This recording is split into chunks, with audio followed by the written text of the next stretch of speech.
Bonjour honorable. Bonjour. Pourriez-vous vous présenter pour nos internautes et téléspectateurs en web?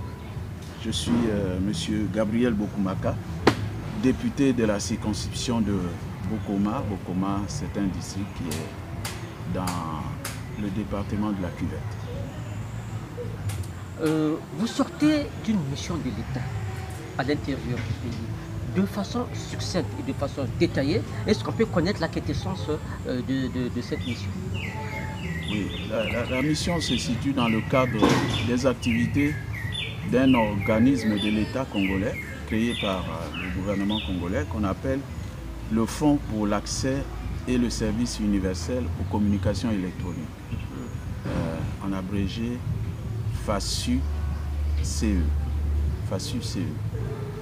C'est un fonds qui a été créé par le gouvernement pour permettre au pays d'être couvert rapidement en communication, en réseau de communication électronique, parce que le gouvernement s'est rendu compte que les sociétés de communication électronique, les sociétés de distribution de téléphonie mobile ne s'intéressent qu'aux agglomérations de grande démographie pour une raison simple, c'est qu'ils font du commerce et lorsqu'ils ouvrent une antenne quelque part, il faut qu'il y ait beaucoup de clients pour s'assurer que les investissements soient rapidement recouvrés en retour.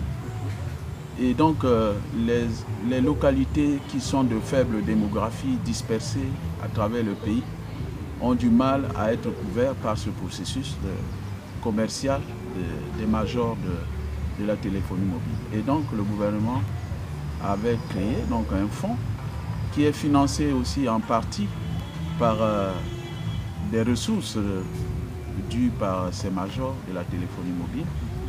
Et le gouvernement lui-même est actionnaire majoritaire à travers son organe des postes et télécommunications.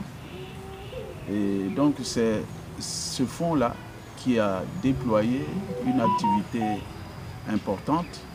Au cours de l'année 2020, il a été prévu 60 localités à couvrir par téléphonie mobile, surtout toute l'étendue du territoire. Et il s'est trouvé que parmi les 60 localités à couvrir par téléphonie mobile, Bokoma et Bouanela revêtent un caractère emblématique en raison de leur situation d'enclavement extrême. Parce que nous sommes enclavés par voie de communication terrestre ou fluviale. Nous sommes également enclavés par voie de communication téléphonique. Nous sommes enclavés par la distance, même si on est au centre du pays, mais par la distance en raison des voies de communication fluviale qui sont extrêmement difficiles. Et donc, Bokoma et Bouanela ont revêtu un caractère emblématique sur les 60 localités qui sont couvertes, qui vont être couvertes. Et donc, voilà pourquoi le ministre, le gouvernement a voulu commencer par Bokoma et Bouanela. Et c'est dans ce cadre qu'on a associé les députés à cette mission du gouvernement, du fonds d'accès, du fonds pour l'accès et le service universel de communication électronique. Et c'est dans ce cadre que nous nous sommes rendus à Bokoma le samedi 21 novembre. Ensuite, nous avons poursuivi notre mission jusqu'à Bouanela. Nous avons passé la nuit à Oyo, tout ça couvert par hélicoptère, parti de Brazzaville à 8h35. On est arrivé à Bokoma à 10h40, donc ça fait 2 heures de vol par hélicoptère. Et on a couvert Bokoma et puis ensuite on est parti de Bokoma sur Bouanela. Bouanela, c'est 12 minutes d'hélicoptère. Bouanela-Bokoma, ça fait 48 km. C'est 2 districts voisins. Ensuite, on a fait Bouanela-Olombo, qui est Olombo dans les plateaux, qui est proche, qui est à quelques 10 ou 10 km ou 15 km d'Oyo. Et on a passé la nuit à Oyo, à l'hôtel Alima. Et le lendemain, on a poursuivi sur une autre localité couverte toujours par, dans le cadre des 60 localités que le gouvernement a prévues. Donc une localité qui se trouve dans le district d'Abala, qui s'appelle Mboubé. On est passé par Abala, donc Olombo Abala, Abala Mboubé, et ensuite Mboubé Brazzaville. On est revenu à Brazzaville le dimanche 22 novembre. Voilà l'objet de notre mission. Ce n'était pas une mission du député, c'était une mission du gouvernement à laquelle le député a été associé. Les députés ont été associés parce que nous étions 2 députés et un suppléant du député d'Abala. Et vous, en tant que député, êtes-vous satisfait de cette opération? Oui, absolument. J'ai eu à le dire ouvertement devant la population de ma circonscription, Bokoma. Ce jour-là, samedi 21, il y avait une forte mobilisation dans toutes les 2 localités que nous avons visitées, Bokoma et Bouanela, une forte mobilisation de la population. J'ai décrit, en ce qui me concerne, l'arrivée de la téléphonie mobile à Bokoma comme une révolution copernicienne. J'ai expliqué en langue locale que vraiment longtemps nous étions figés. Et c'est comme si nous découvrions du coup que oui, la Terre tourne autour du Soleil pour tout le monde. Et nous aussi, nous Bokoma, nous avons des raisons maintenant de croire que vraiment nous allons vers le développement parce que l'accès aux communications modernes, électroniques, est un grand pas en avant. Déjà, nous avions ouvert au CG de Bokoma il y a une année un centre pour l'apprentissage des technologies, l'information, la communication, avec du matériel informatique, bureautique, ainsi de suite. Maintenant, là, nous allons avoir pour ce centre l'accès à l'Internet. Nous l'avons déjà, l'accès à l'Internet. Il reste à renforcer, à mettre des équipements modernes comme les modems, les protections, des appareils de protection, des appareils de projection. Et les élèves de 4e et 3e vont déjà être connectés avec le monde si tant est qu'ils puissent disposer de bons enseignants et de bons logiciels de formation. Donc pour nous, vraiment, c'est une très très grande satisfaction, pas simplement pour moi le député, mais pour l'ensemble de la population. Malheureusement, comme toujours, à chaque succès, il y a toujours des limites.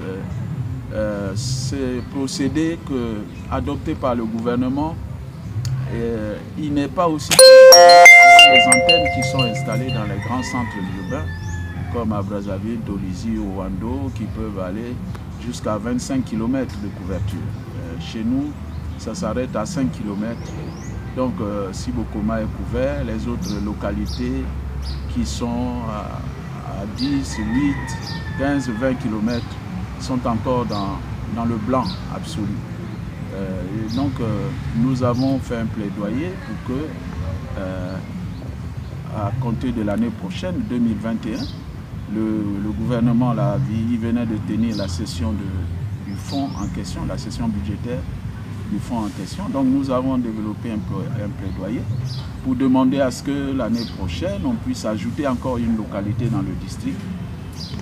On puisse encore ajouter une localité dans le district et éventuellement voir si on ne peut pas renforcer la puissance des antennes ou commander des antennes d'une capacité un peu plus élevée, allant au-delà de 5 km. Parce que 5 km, ça couvre Bokoma, ça couvre quelques petits villages, les campements, bon, les femmes qui vont dans les champs, les plantations, les hommes également qui vont à la pêche, en menant leur téléphone en poche. Mais les autres localités qui sont à 15, 20 km, 100 km, parce que le district est très grand, sont encore dans le blanc. Blanc entre guillemets, c'est leur terminologie. Non, moi je souhaitais dire ils sont encore dans le noir, mais ils m'ont dit non, la terminologie électronique c'est le blanc. Voilà. Bon, et justement, honorable, est-ce que vous pouvez nous faire un état de lieu de votre circonscription électorale et vous nous faites aussi le carte de visite de votre circonscription pour les Congolais qui ne maîtrisent pas votre contrée? Oui, comme je l'ai dit à l'entrée, le district de Bokoma faisait partie, il y a encore 4 ans, du district de Lukolela. Lukolela est un district très grand qui est étendu sur 3 axes fluviaux, le fleuve Congo, l'Ubangi, la Likwala-Ozer, la Sanga. Voilà les 3 cours d'eau qui couvraient le district de Lukolela. Mais après plusieurs négociations, nous avons pu obtenir que l'axe Likwala-Ozer, dans lequel fait partie le Bokoma, devienne un district, et c'est ce qui avait été accordé par le gouvernement. Et donc le district de Bokoma se situe dans le nord-est du Congo, dans le département de la Cuvette, a pour voisin au sud le district de Lukolela, à l'est le district de Liranga, à l'ouest le district de Lukolela et de Pikunda. Donc le district de Bokoma est en quelque sorte encastré dans le district de Liranga à l'est, Lukolela à l'ouest, au nord le district de Bouanela. Bouanela est dans la Likwala, Liranga aussi dans la Likwala, je dis, et Lukolela dans la Cuvette. Et bon, vous avez ici la situation du district de Bokoma. Voilà Bokoma. Bokoma est là. Liranga est sur le fleuve Congo ici. Lukolela est là. Lukolela. Et Lukolela s'étend jusque-là sur la rivière Sanga, et le district de Bokoma c'est sur la rivière Likwala-Ozer. Et Bouanela et Bokoma sont sur la rivière Likwala-Ozer. Bokoma, Bouanela, sur la rivière Likwala-Ozer. Distant à vol d'oiseau, ça fait 48 km, mais si vous devez aller en navigation, ça va vous amener autour de 60-70 km.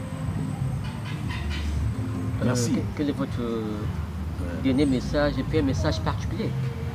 Votre dernier message particulier, un message de remerciement? Oui, j'ai été très... On se connaît, avec vous, on se voit de temps en temps, mais c'est aujourd'hui que je découvre que vous êtes un média sur Internet, GeoAfrique Média. Et donc c'est un réel plaisir d'avoir partagé cette interview avec vous. Ensuite, dire que prochainement, nous allons essayer de cheminer ensemble pour développer quelques idées sur les difficultés connues par notre district.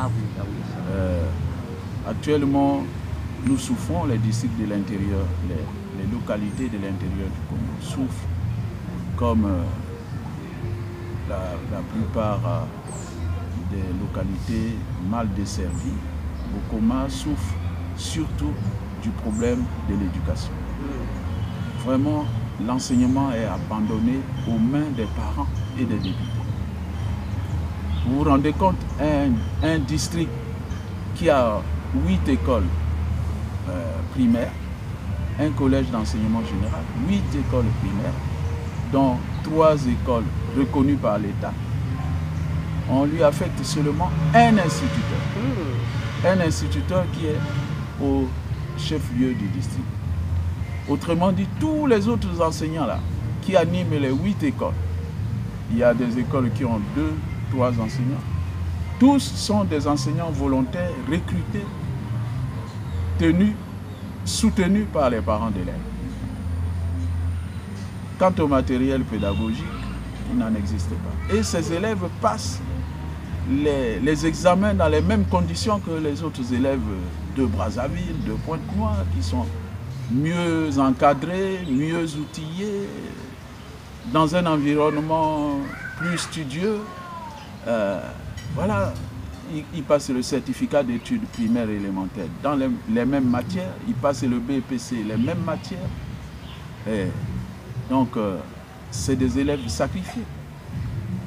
Si on ne fait pas attention, on développe un enseignement à 2 vitesses, le pays va connaître un développement à 2 vitesses, et il le connaît déjà à 2 vitesses. Et ce phénomène accélère l'exode rural. Pour ceux des parents qui ont des moyens, ils ne veulent plus maintenir leurs enfants dans les milieux scolaires des districts enclavés comme Bokoma. Voilà. Ils sont obligés d'envoyer leurs enfants loin, mais au prix de quel sacrifice? D'abord, ils ont des revenus moches, maigres, et donc s'ils ne peuvent pas envoyer leurs enfants à l'école, alors ils les débauchent. Ils en font des paysans, des petits paysans comme eux-mêmes. Donc les enfants sortent rapidement du système scolaire parce qu'il y a un mauvais encadrement, de mauvais résultats et la cherté, supporter la cherté le dû au paiement des enseignants volontaires qui sont supportés à 100% par les parents d'élèves. Voilà, ça c'est vraiment le problème crucial de l'avenir de notre population et de notre pays. C'est un problème qu'il va falloir qu'on prenne à bras le corps. Parce que sinon, ce que je décris là, je l'entends de la bouche de mes collègues députés des circonscriptions rurales qui se plaignent de la même situation. Hier, je discutais avec le député d'Itumbi, du district d'Itumbi, qui vient de séjourner dans le district. Il dit, c'est pareil. Le district de Djambala, c'est pareil. Donc, vous voyez, c'est vraiment un phénomène gravissime. Et nous avons une démographie galopante. Quand vous arrivez dans n'importe quelle localité, c'est la jeunesse qui est écrasante. Vous prenez des enfants de 6 à 12 ans, ils sont déjà majoritaires dans toute la population. Vous prenez des jeunes jusqu'à 25 ans, 30 ans, c'est quasiment 80% de la population à 30 ans. Les jeunes jusqu'à 30 ans, c'est 80% de la population. Donc, si c'est vraiment un cri d'alarme parce que le député tout seul, malheureusement, il ne peut pas. Le député, le président de la République a eu à nous le dire dans les années 2000, je pense que c'était en 2015. Il disait, mais les députés, quand chacun de vous va en campagne, ils font des promesses à tout bout de champ. Il dit, moi je vais vous construire des écoles, je vais vous construire des hôpitaux. C'est pas vrai. Le député n'a pas d'argent. Le député ne peut pas remplacer l'État. C'est le gouvernement, c'est la tâche du gouvernement de construire les écoles, de recruter les maîtres, de recruter le personnel de santé, ainsi de suite. Ça, c'est le président, notre président de la République, le président Sassou, qui nous l'a dit en 2015, à Ouando, en juillet 2015. Il nous a dit vraiment cet exercice qui vous pousse, qui nous pousse, nous, les députés, à faire des promesses à la population. Je vais construire des écoles, c'est des vues d'esprit. Parce qu'en réalité, le député ne peut pas avoir, il n'a pas d'argent. Même s'il développe des affaires personnelles, s'il est commerçant, il est importateur, mais ce sont ses affaires privées. À moins de créer une fondation, de l'alimenter, mais il ne peut pas se substituer à l'État. Il ne peut pas remplacer l'État. Dans aucun pays du monde, ça ne se fait comme ça. J'interpelle par votre média l'État congolais. Nous avons l'occasion de le dire à l'hémicycle, devant les ministres, devant les membres du gouvernement, les ministres, surtout les ministres en charge de l'éducation. Mais il faut toujours continuer à les interpeller parce que vraiment, il y va de l'avenir du pays. Il va de l'avenir du pays. On ne peut pas avoir toute une jeunesse comme ça qui évoluent dans des conditions de non-éducation. Merci beaucoup. Merci, honorable.